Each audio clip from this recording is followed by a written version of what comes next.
আসসালামু আলাইকুম ভাই বোনেরা, আপনারা সবাই কেমন আছেন? আশা করি সবাই ভালো আছেন। আমরা আবার শুরু করছি অ্যাকাউন্টিং ইজি এডুকেশনের, যেটা বেসিক্যালি বোর্ড ভিত্তিক যে সলিউশন। আমরা এই বোর্ড ভিত্তিক সলিউশনে চলে যাব এবং এই বোর্ড ভিত্তিক সলিউশনের মধ্যে আমরা এখন আপনাদের জন্য করব সেটা হচ্ছে যশোর বোর্ড 2023। এটা খুবই চমৎকার একটা অঙ্ক। সবাই আমার সাথে একত্রিত হয়ে সবাই খাতা কলম নিয়ে সুন্দর করে বসে যান এবং এই প্রবলেমগুলো আমার সাথে সলভ করেন। আমি চেষ্টা করব যত সুন্দর করে সলভ করে দেওয়া যায়, যত এক্সপ্লেনেশন সহকারে। ওকে, তো আমরা দেরি না করে আমরা আসলে আমাদের এই ক্লাসগুলো শুরু করি। এবং আমি যখন এই ক্লাসগুলো করাচ্ছি সবাইকে আমি একটা এক্সপ্লেনেশন দেই, সেটা হচ্ছে এই ক্লাসগুলো আমি শুধুমাত্র একটা বোর্ড অনুসারে করাচ্ছি না, আমি এমনভাবে করাচ্ছি যে এইটা হচ্ছে আমার ভাই বোনদের একটা অঙ্ক, যেটা এক্সপ্লেনেশন সহকারে করানোর ফলে সে এই টাইপের যে কোনো অঙ্ক পারবে এমনভাবে। ঠিক আছে? আর যেহেতু এটা দ্বিতীয় অধ্যায়, আমি বারবার করে বলি এটা দিয়েই তোমাদের আসলে বেসিক বা ভিত্তিটা গড়ে। তো এর জন্য আমি এখানে এক্সপ্লেনেশনগুলো চমৎকারভাবে দেওয়ার চেষ্টা করি, যেটা আমার জন্য প্রয়োজন এই অধ্যায়ে, অথবা যেটা অপ্রয়োজন অনেক ক্ষেত্রে সেটাও, কারণ এগুলো অনেক কিছু রিলেটেড থাকে। তাহলে আমরা শুরু করতেছি হচ্ছে আজকে যশোর বোর্ড 2023। তো অঙ্ক শুরু করার আগে সর্বপ্রথম যেটা আমরা করে থাকি সেটা হচ্ছে আমরা কি করি, অঙ্ক শুরু করার আগে আমরা আমাদের কোশ্চেনগুলো ভালো করে পড়ে নেই। আমাদের এখানে 3টা কোশ্চেন থাকে, সেটা তোমরা সবাই ভালো করেই জানো। এবং এই 3টা কোশ্চেনের মধ্যে প্রথম থাকে গিয়ে তোমার 2 নম্বরের কোশ্চেন, তারপরে 4, তারপরে 4, 10। তার মানে এই অঙ্কগুলো যখন আসে এবং তুমি যখন এগুলো প্রপারলি সলিউশন করতে শিখে যাও, তখন সবচেয়ে বড় যে উপকারটা হয় সেটা হয় 10 মার্ক 100% ক্লিয়ার। এবং লেনদেনের এই অধ্যায় নিয়ে কখনোই কোনো টেনশন করার কিছু নাই। এই অধ্যায়গুলো আসলে ইজিলি দিয়ে দিবা, কারণ মনে রাখো তুমি একটা আর্থিক অবস্থার বিবরণী, যেটা বড় অঙ্ক, সেটা করলেও 10 মার্ক, এটা করলেও 10 মার্ক। যদিও এটা বাধ্যতামূলক থাকে, বাট তারপরও এই যে 5টা তোমার বাধ্যতামূলক থাকে না, সেগুলোর প্রতি 100% কনসেন্ট্রেশন সহকারে অঙ্ক শুরু করতে হবে। তাহলে আমরা এখানে দেখি জনাব আশরাফ এর প্রারম্ভিক মূলধনের পরিমাণ বের করতে বলছে। জনাব আশরাফের প্রারম্ভিক মূলধনের পরিমাণ ক নম্বরে? এটা খুব চমৎকার একটা কোশ্চেন, আমার এই কোশ্চেনটা পছন্দ। এরপরে বছর শেষে জনাব আশরাফ চৌধুরীর স্বত্বাধিকারের পরিমাণ বের করতে বলছে। স্বত্বাধিকার মানে হচ্ছে মালিকানা সত্ত্ব, আর এই মালিকানা সত্ত্বকে আমরা ও ই দিয়ে বিবেচনা করি। যখন আমি কোশ্চেনের সলিউশন করাবো ইনশাআল্লাহ তোমরা এটার সলিউশন পেয়ে যাচ্ছ। আর সাথে আমাদের ডেবিট ক্রেডিট নির্ণয় করতে বলছে। মনে রাখো ভাই, ডেবিট ক্রেডিট নির্ণয় করা মানেই আসলে জাবেদা। জাস্ট জাবেদা আর ডেবিট ক্রেডিটের মধ্যে ডিফারেন্ট হচ্ছে, জাবেদা এইভাবে ছক করে আমরা করে থাকি, আর ডেবিট ক্রেডিট আমরা কোনো রকমের ছক ছাড়া জাস্ট দুইটা পক্ষকে আলাদা করি, কোন পক্ষটা আমার ডেবিট সেটা আর কোন পক্ষটা আমার ক্রেডিট। এই আমার কোশ্চেন। সো আমরা কোশ্চেনটা একটু বুঝে নিলাম। এবার আমরা একদম 1 নম্বর থেকে সলিউশনে চলে যাব। ওকে, তো 1 নম্বর থেকে আমরা সলিউশনে চলে যাই। দেখো সলিউশনে আমাদের কি বলছে, প্রারম্ভিক মূলধনের পরিমাণ। প্রারম্ভিক মূলধনের পরিমাণ আমাদের এখানে বের করতে বলছে। প্রারম্ভিক মূলধন মানে হচ্ছে বছরের শুরুতে যে মূলধন নিয়ে তারা ব্যবসায় শুরু করে। এটার জন্য ছোট্ট একটা সূত্র আছে, এই সূত্রটা তোমরা ইউজ করতে পারো। এইটার জন্য সূত্রটা হচ্ছে মোট সম্পদ মাইনাস মোট দায়। মানে সিম্পল কথা, এই যে প্রারম্ভিক মোট সম্পদ মাইনাস প্রারম্ভিক মোট দায়, মাইনাস প্রারম্ভিক মোট দায়। মানে এই যে বছরের শুরুতে তারা যা যা নিয়ে মূলধন শুরু করে, এর মধ্যে যে সম্পদগুলো থাকে সেগুলোর যোগফল লিখতে হয়, আর এর মধ্যে যে দায়গুলো থাকে সেগুলো যোগ করে বাদ দিতে হয়। যদি দায় না থাকে তাহলে সেখানে শূন্য হবে। ঠিক আছে? তো এইটার দেখো 1 জানুয়ারি তারিখে জনাব আশরাফ চৌধুরী 2022 সালের 1 জানুয়ারি তারিখে নগদ 5 লাখ টাকা এবং 25,000 টাকার আসবাবপত্র নিয়ে ব্যবসায় শুরু করেন। উক্ত মাসে তার ব্যবসায় নিম্নলিখিত সংগঠিত হয়েছে লেনদেনগুলো। আচ্ছা, এখন এখানে দেখো উনি সম্পত্তি নিছে 5 লাখ, মানে নগদ। উনি 2,50,000 নিচে তোমার 25,000 নিচে তোমার আসবাবপত্র। তার মানে এই দুইটা যোগ করে হয়েছে 5,25,000। ওকে, ডান। এবার কি হয়েছে একটু ভালো করে দেখো, এই দুইটার ফলে তার কি হয়েছে, যোগফল মোট সম্পত্তি যেটা প্রারম্ভিক সেটা আমরা পেয়ে গেছি। কিন্তু এখানে প্রারম্ভিক কি কোনো মোট দায় আছে? না, এখানে কোনো প্রারম্ভিক মোট দায় নাই, এটা 0। যদি দায় থাকতো তাহলে আমরা দায় লিখতাম। তো দায় থাকলে আমরা দায় লিখবো, দায় না থাকলে না লিখবো। যেমন ধরো এখানে যদি ঋণ হইতো 70,000, ধরো এটা 20,000-এর ঋণ, তাহলে আমার মূলধন হইতো কত? 5,05,000 প্রারম্ভিক মূলধন। এইটা রুলস। একসাথে বেসিকটাও শিখিয়ে ফেললাম। তার মানে প্রারম্ভিক মূলধন বের করার সূত্র হচ্ছে প্রারম্ভিক মোট সম্পদ মাইনাস প্রারম্ভিক মোট দায়। প্রারম্ভিক মোট সম্পদ মাইনাস প্রারম্ভিক মোট দায়। সো এই প্রারম্ভিক মোট সম্পদ এবং মোট দায় যেটা মাইনাস করি, এরপরই বের হয়ে যায় আমার প্রারম্ভিক মূলধনের পরিমাণ। যেহেতু এখানে কোনো প্রারম্ভিক মোট দায় নাই, তার মানে এটাই আমার প্রারম্ভিক মূলধন। ওকে, বা প্রারম্ভিক মোট সম্পদ বললো, সেম কোশ্চেনের অ্যান্সারই হতো। তাহলে আমরা একটু দেখে নেই যে আমাদের অ্যান্সারে কি বলছে। দেখো এই যে জনাব আশরাফ নগদ নিচে কত, নগদ নিচে হচ্ছে 5 লাখ, এবং আসবাবপত্র মানে একটা স্থায়ী সম্পত্তি নিচে 25,000। এই দুইটাই হচ্ছে সে মূলধনের শুরুতে দিছে ব্যবসায়ে, তাহলে এই দুইটাই হচ্ছে তার মূলধন। এই গেল আমাদের ক নম্বরের অ্যান্সার। এবং তোমরা সবসময় লাগলে সূত্রটা ওইভাবে সুন্দর করে লিখে নিবা, যেটা আমি তোমাদের বললাম, ওই যে মোট সম্পদ, মোট সম্পদ মানে এখানে আরেকটু অ্যাড করে নাও, প্রারম্ভিক মোট সম্পদ মাইনাস প্রারম্ভিক মোট দায়। এই হচ্ছে তোমার কাজ। এইটা লিখেও করতে পারো অথবা না লিখেও করতে পারো, এইভাবে ছক করে করে দিতে পারো। অথবা যদি তুমি বললে ছকের মধ্যে লিখে করো, তাহলে এখানে প্রথমে এটা মোট সম্পদের যোগফল লিখবা, এখানে মাইনাস দিয়ে তারপরে নিচে লিখবা যে মোট দায়, তাহলে সুন্দর দেখা যায় এবং ওটা তোমাদের জন্য খুবই ফ্রুটফুল হবে আমি বিশ্বাস করি। ওকে, তাহলে আমরা ক নম্বরের অ্যান্সার পেয়ে গেলাম। ক নম্বরের অ্যান্সার পেয়ে যাওয়ার পরে এখন আমরা কি করব, আমরা এখন খ নম্বরের দিকে যাব। খ নম্বরে যাওয়ার আগে তোমাদের আরেকবার আমি একটু এক্সপ্লেনেশন দিব প্রপার ওয়েতে। খ নম্বরে দেখো, আমাদের খ নম্বরে বলছে স্বত্বাধিকারের পরিমাণ বের করতে। কি করতে বলছে? স্বত্বাধিকার। এই যে স্বত্বাধিকারের পরিমাণ, স্বত্বাধিকারের আরেকটা নাম হচ্ছে মালিকানা সত্ত্ব। এটার আরেকটা নাম হচ্ছে মালিকানা সত্ত্ব। স্বত্বাধিকারের আরেকটা নাম হচ্ছে মালিকানা সত্ত্ব। মালিকানা সত্ত্ব। তাহলে এই যে মালিকানা সত্ত্ব, এইটাকে আবার ইংলিশে আমরা বলি ওই। এই যে ওনার সিকিউরিটি যেটা আমরা বলি, এটা তাহলে কিভাবে বের হয় ভাই? এইটা বের হয়, আমি সবসময় বলছি, সি প্লাস আর মাইনাস ই মাইনাস ডি। এই চারটা যোগ বিয়োগ করলেই হচ্ছে আমাদের কি বের হবে? স্বত্বাধিকার বা মালিকানা সত্ত্ব। স্বত্বাধিকার বা মালিকানা সত্ত্ব, ঠিক আছে, মনে থাকবে। সি প্লাস আর মাইনাস ই মাইনাস ডি, এইটাই হচ্ছে আমার মালিকানা সত্ত্ব বা স্বত্বাধিকার।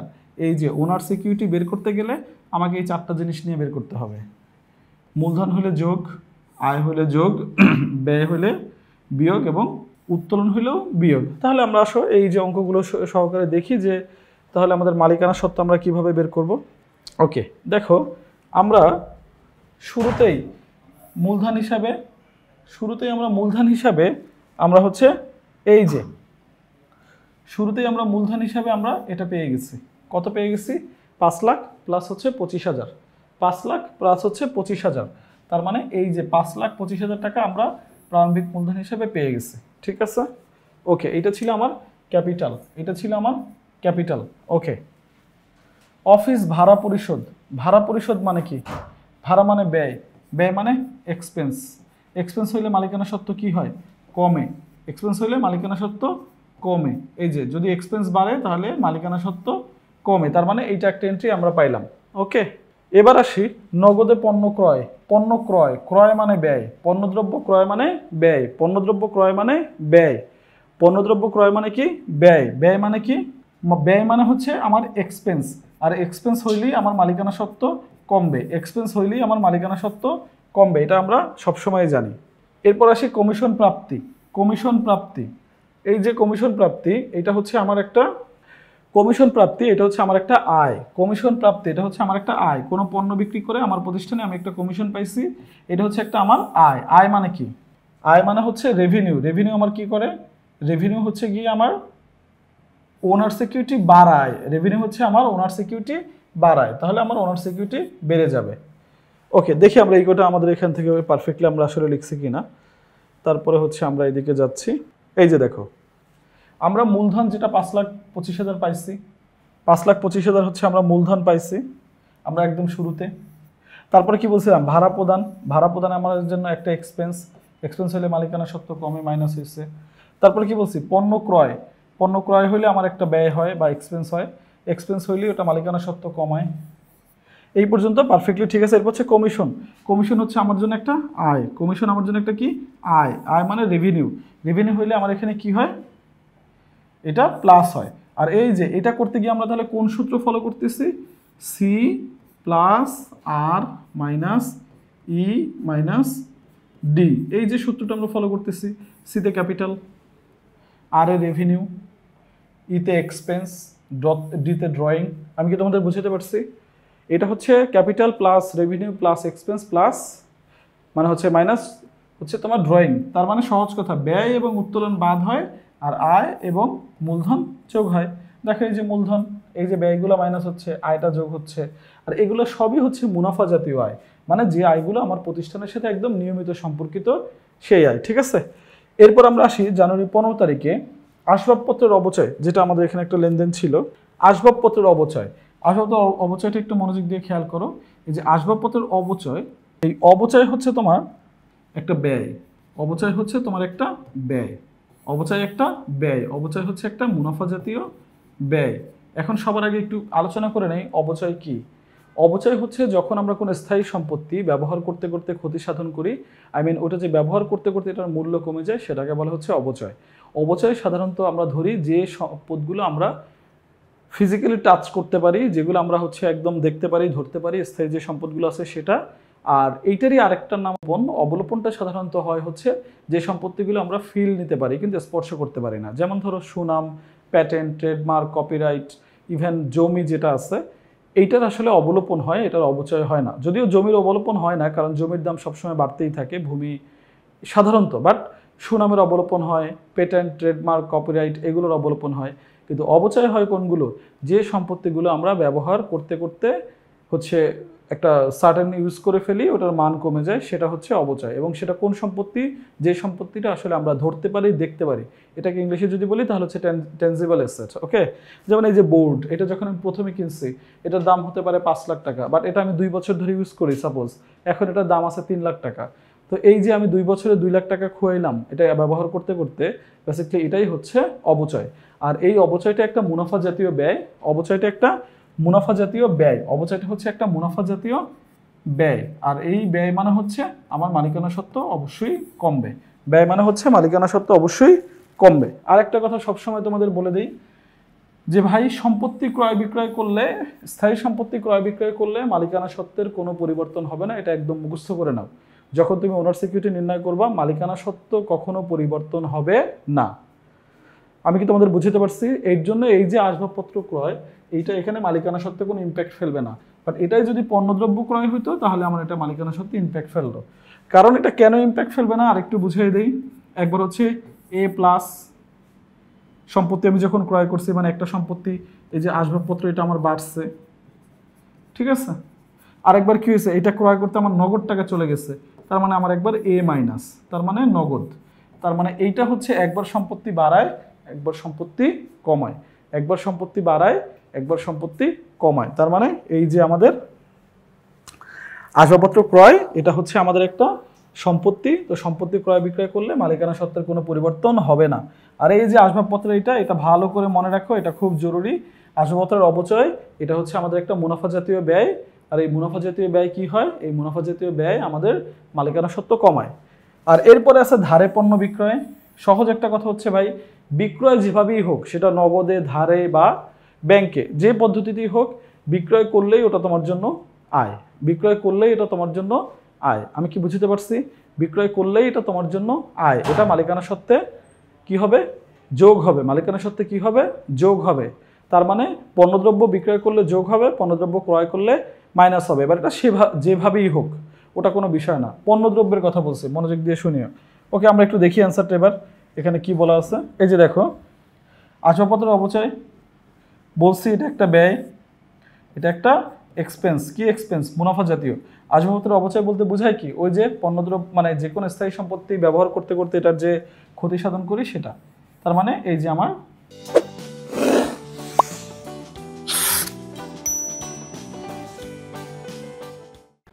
$1500 মাইনাস হয়েছে। এরপর হচ্ছে বিক্রয়, বিক্রয় করছি, কি বিক্রয় করছি, পণ্য বিক্রয় করছি। বিক্রয় করলেই মালিকানা সত্ত্ব বাড়বে, সেটা আমি যেভাবেই করে থাকি ওটা আমার জন্য কোনো বিষয় না, সেটা আমি যেভাবেই করি ওটা আমার কোনো বিষয় না।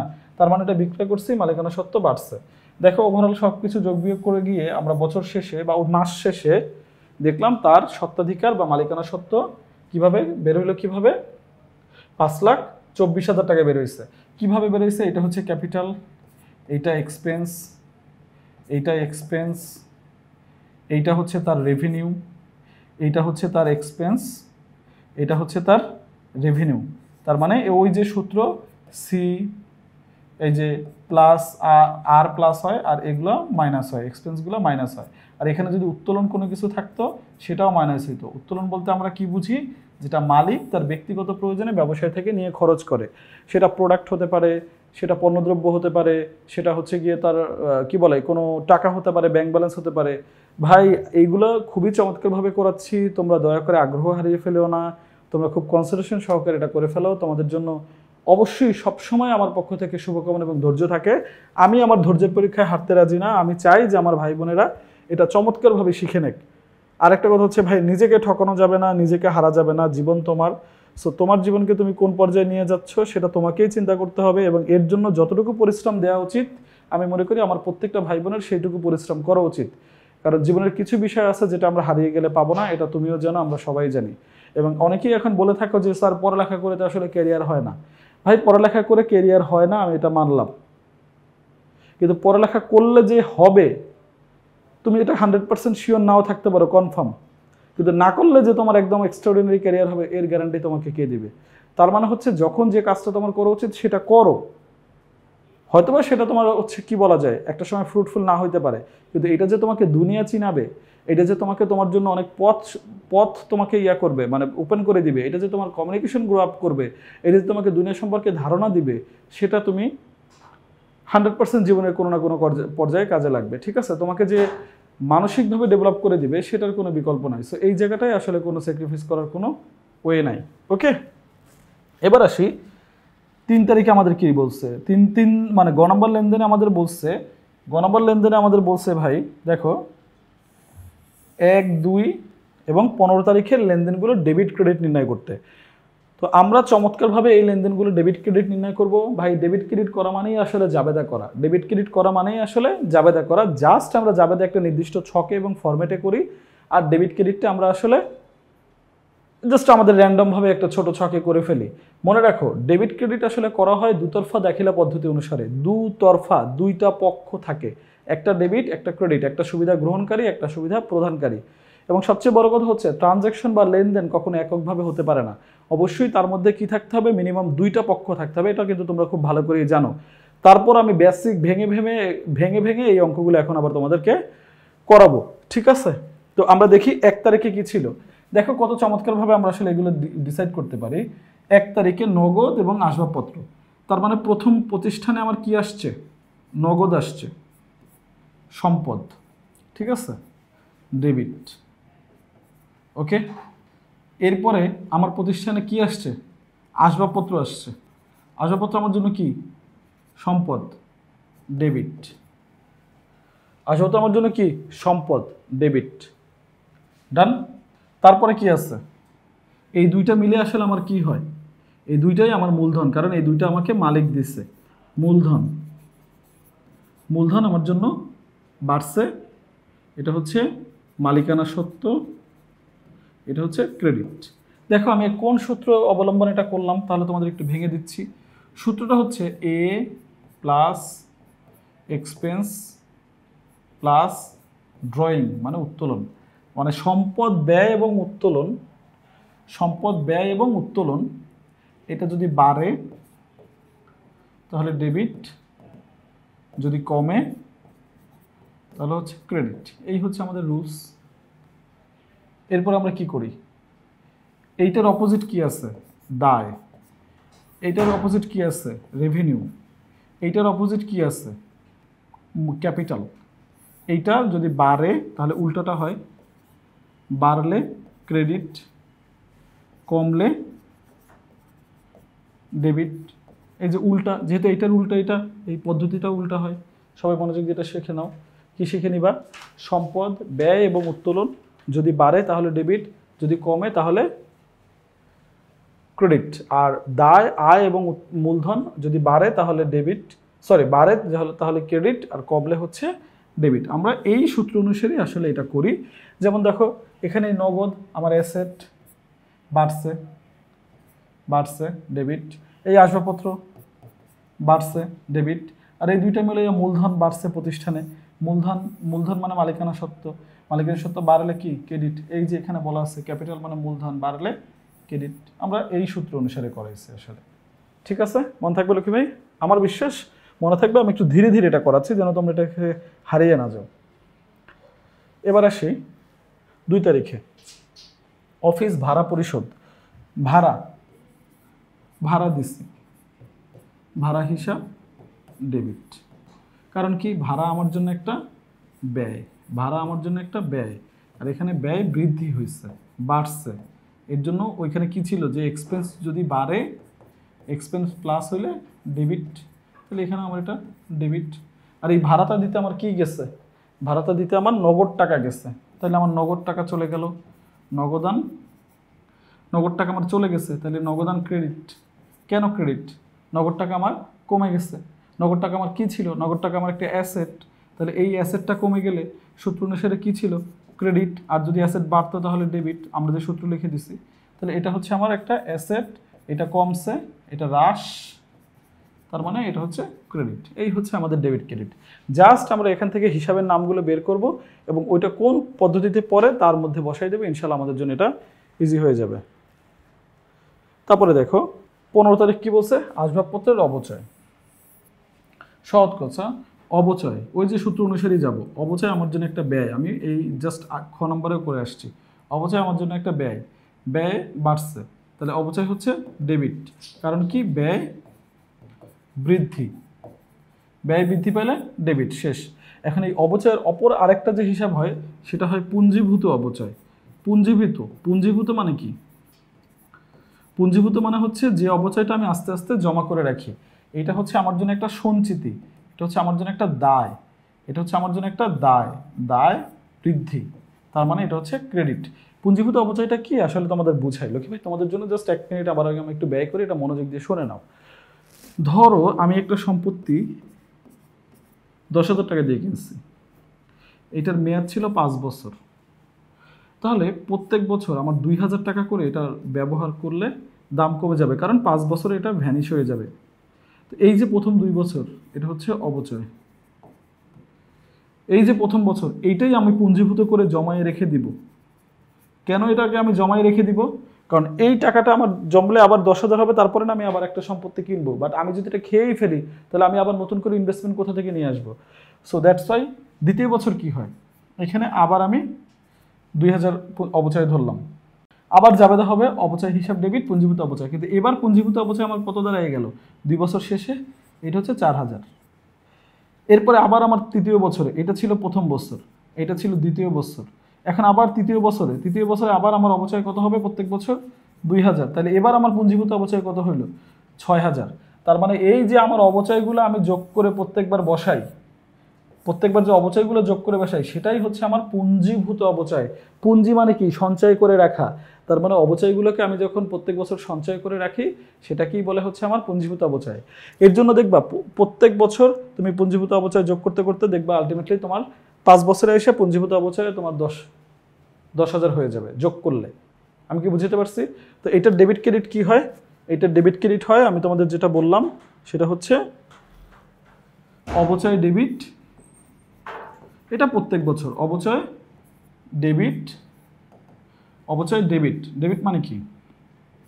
এটা ব্যয় বৃদ্ধি, এই ব্যয় বৃদ্ধি বলে এটা হচ্ছে ডেবিট।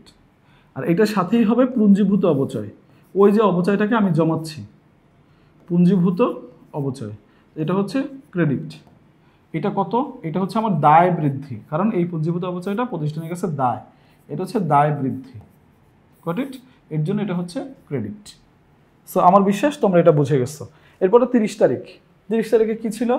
ধারে পণ্য বিক্রয়। এই যে পণ্য বিক্রয় ধারে, ভাই সহজ কথা, আমরা এটা সব সময় বলে আসতেছি, ধারে বিক্রয়ের সাথে দেনাদারের সম্পর্ক, ধারে বিক্রয়ের সাথে দেনাদারের সম্পর্ক, যেমন দে বি, এই যে বিক্রয় আর দেনাদার। ধারে বিক্রয়ের সাথে কার সাথে সম্পর্ক? দেনাদারের সম্পর্ক, দে বি, বিক্রয় আর দেনাদার। আর ধারে ক্রয়ের সাথে পাওনাদারের সম্পর্ক, এর জন্য আমরা বলি ক্রয় পা। এই যে আমাদের দেবীর কয় পা, তার মানে ধারে বিক্রয়ের সাথে দেনাদারের সম্পর্ক আর ধারে ক্রয়ের সাথে পাওনাদারের সম্পর্ক, গট ইট? এটা সবাই মনে রেখে দাও। তাহলে আমি যেহেতু বিক্রয় করছি তাহলে আমার দেনাদার বাড়ছে, কি বাড়ছে? দেনাদার বাড়ছে। তো দেনাদার আমার জন্য কি? একটা অ্যাসেট, অ্যাসেট, এটা বাড়ছে, বৃদ্ধি, তাহলে এটা আমার জন্য ডেবিট। আর এই যে বিক্রয় করছি, বিক্রয় করলেই আমার আয় হয়, এটা আমরা ভালো করে জানি, পণ্যদ্রব্য বিক্রয় করলেই আমার আয় হয়। তাহলে এই যে বিক্রয় হিসাব, এটা হচ্ছে আমার একটা আয়, আয় বৃদ্ধি করছে, বিক্রয় করছে, এটা হচ্ছে ক্রেডিট। ওই যে আমাদের সূত্র ছিল যে রেভিনিউ যদি প্লাস হয় ক্রেডিট, যদি রেভিনিউ মাইনাস হয় তাহলে ডেবিট, সূত্র অনুসারে জাবেদার, যেটা আমি তোমাদের বলি, আবারও মনোযোগ দিয়ে বলি, সবাই একটু শোনো। সম্পদ অবলিক ব্যয় অবলিক উত্তোলন, যদি বাড়ে তাহলে ডেবিট, যদি কমে তাহলে ক্রেডিট। সম্পদের অপোজিট কি আছে? দায়। আর হচ্ছে আয়ের অপোজিট, মানে ব্যয়ের অপোজিট হচ্ছে আয়, আর উত্তোলন অপোজিট হচ্ছে মূলধন। তাহলে এটাও হচ্ছে উল্টা, যদি সম্পদ মানে দায় বাড়ে তাহলে ক্রেডিট, যদি আয় বাড়ে তাহলেও ক্রেডিট, যদি মূলধন বাড়ে তাহলেও ক্রেডিট, আর যদি এটা কমে তাহলে ডেবিট হয়। ওই যে সম্পদটার উল্টা, এক পাশটা মনে রাখলে অপর পাশটা ইজিলি তোমরা মনে রাখতে পারবা। তো আমরা একটু অ্যান্সারে গিয়ে দেখি এটা এখন কি হয়েছে। এই যে আমরা অ্যান্সারে যাই, ডেবিট ক্রেডিট। এই যে দেখো ভাই, ডেবিট ক্রেডিট প্রথমে কি ছিল? নগদ নিয়ে ব্যবসা শুরু করছে, আসবাবপত্র, মূলধন, এই দুইটা হচ্ছে আমার সম্পদ, দুইটা ডেবিট, আর এটা হচ্ছে আমার মূলধন, এর জন্য ক্রেডিট। এটা হচ্ছে আমার বাড়ছে, এর জন্য ক্রেডিট, এটা বাড়ছে এর জন্য ডেবিট। কারণ কি? সম্পদ বাড়লে ডেবিট আর মূলধন বাড়লে ক্রেডিট। শেষ। এটা হচ্ছে আমার ভাড়া মানে এক্সপেন্স, এই যে ব্যয়, বাড়লে ডেবিট আর কমলে ক্রেডিট। নগদান, এটা হচ্ছে আমার অ্যাসেট, তাহলে অ্যাসেট যদি আমার কমে তাহলে আমার জন্য ক্রেডিট। এই যে এখানে অ্যাসেট বাড়ছিল ডেবিট, এখানে কমছে এর জন্য ক্রেডিট। অপচয়, অপচয় আমার একটা এক্সপেন্স, তার মানে অপচয় কি? বাড়ছে, অপচয় এক্সপেন্স, ব্যয় বাড়লে ডেবিট। আর এই যে পুঞ্জীভূত অপচয় আসবাবপত্র, এটা একটা দায়, দায় বাড়লে আমার জন্য ক্রেডিট। এই যে এটা হচ্ছে বাড়ছে, দায়, দায় মানে লায়াবিলিটি, সো এটা মনে রাখো। আর প্রাপ্য হিসাব বা দেনাদার হিসাব, প্রাপ্য আমার সম্পদ, এই সম্পদ বাড়লে আমার ডেবিট, তার মানে এখানে বাড়ছে ডেবিট। আর এই প্রাপ্য হিসাব কখন হয়? যখন আমরা ধারে পণ্যদ্রব্য বিক্রয় করি তখন। আর এই যে বিক্রয়, বিক্রয় মানে আমার আয়, সেটা যেভাবেই করি আমি, আয় হইলে আমার জন্য ক্রেডিট, কারণ আয় বাড়লে ক্রেডিট। এই হচ্ছে আমাদের ডেবিট ক্রেডিট, এবং আমি বিশ্বাস করি যে এটা তোমরা চমৎকারভাবে বুঝতে পারছো। সো ভাই বোনেরা, আশা করি তোমরা হচ্ছে এগুলোকে একটু ভালো করে বাসায় প্র্যাকটিস করবা এবং ধরে ধরে প্র্যাকটিস করবা। প্রত্যেকটার ব্যাকগ্রাউন্ড স্টোরি নিজের সাথে একটু মিলাবা, যে ভাই এটা কেন হলো, এটার আসলে স্পেশাল এলিমেন্টসটা কি, ওকে। এবং তারপরে তোমাদের কি করতে হবে? তারপরে বারবার করে বিভিন্ন বোর্ডের কোশ্চেন সলিউশন করতে হবে। কারণ হচ্ছে তুমি যদি বেশি করে সলিউশন করো, তোমার মধ্যে একটা কনফিডেন্ট বিল্ড আপ হবে, এবং আফটার দ্যাট তুমি কি করতে পারবা? আফটার দ্যাট তুমি হচ্ছে গিয়ে এগুলো নিজেই প্র্যাকটিস করতে পারবে, এবং একটা সময় তুমি অন্যকেও শিখাতে পারবা। সো তোমাদের কাছে আমার একটা অনুরোধ, যে এই আমরা যে ভিডিওগুলো তোমাদের জন্য দিচ্ছি সলভ অনুসারে বোর্ডগুলো, এটা চমৎকার একটা এলিমেন্টস তোমাদের জন্য। এটা আসলে সবার কাছে সবসময় থাকে না, এই বোর্ডগুলো আবার একদম প্র্যাকটিক্যাল সলিউশন। কারণ এখানে আমরা সলিউশন দিয়ে দিচ্ছি, সাথে তোমাকে এক্সপ্লেনেশন সহকারে একটা নতুন অঙ্কের মতো করে বুঝাইছি যে ভাই এটা কেন হয়, এইটার ইমপ্লিমেন্টেশন কি, কিভাবে হয়। তো তুমি যখন একটা বোর্ডের এই অঙ্কগুলো সব সলিউশন করবা, তখন তুমি অবশ্যই অন্য সবার চেয়ে আগে থাকবে, এবং নিজেকেও যখন পিছনে যেভাবে কল্পনা করতে, এখন দেখবে তুমি তার চেয়ে অনেক বেশি ডেভেলপড। আর একটা কথা হচ্ছে ভাই, জীবন তোমার, তোমাকেই এটা সার্ভাইভ করতে হবে, তোমাকেই তোমারটা করে দিতে হবে, দুনিয়ার কেউ করে দিবে না। জাস্ট তোমার আশেপাশে যে ফ্যাসিলিটিগুলো আছে সেগুলোকে প্রপারলি ইউজ করো, যেন নিজেকে কখনো অপরাধী মনে না হয়, ঠিক আছে? কারণ ইন দ্য ডে তোমার জীবন তোমাকেই ভোগ করতে হবে। যদি তুমি তোমার মতো করে সাফার করো, সেটাও তোমার দায়বদ্ধতা। জীবনে কেউ কারো দায়বদ্ধতা কেউ নিয়ে থাকে না, ঠিক আছে? সো অবশ্যই তোমাদেরকে সবাইকে অনেক শুভেচ্ছা এবং অনেক ইন্সপিরেশন জানিয়ে আমি আজকের মতো আমার এই যে ক্লাস যেটা আছে, ভিডিও ক্লাস যেটা আমি রেকর্ডিং করে তোমাদের এই যে সলিউশনটা করালাম, সেটা আমরা সলভ করে ফেলবো। সো সেটা আমি ক্লোজ করে দিচ্ছি, এবং আশা করি যে তোমাদের এটা নিয়ে আর কোনো অভিযোগ থাকবে না। ওকে, ধন্যবাদ।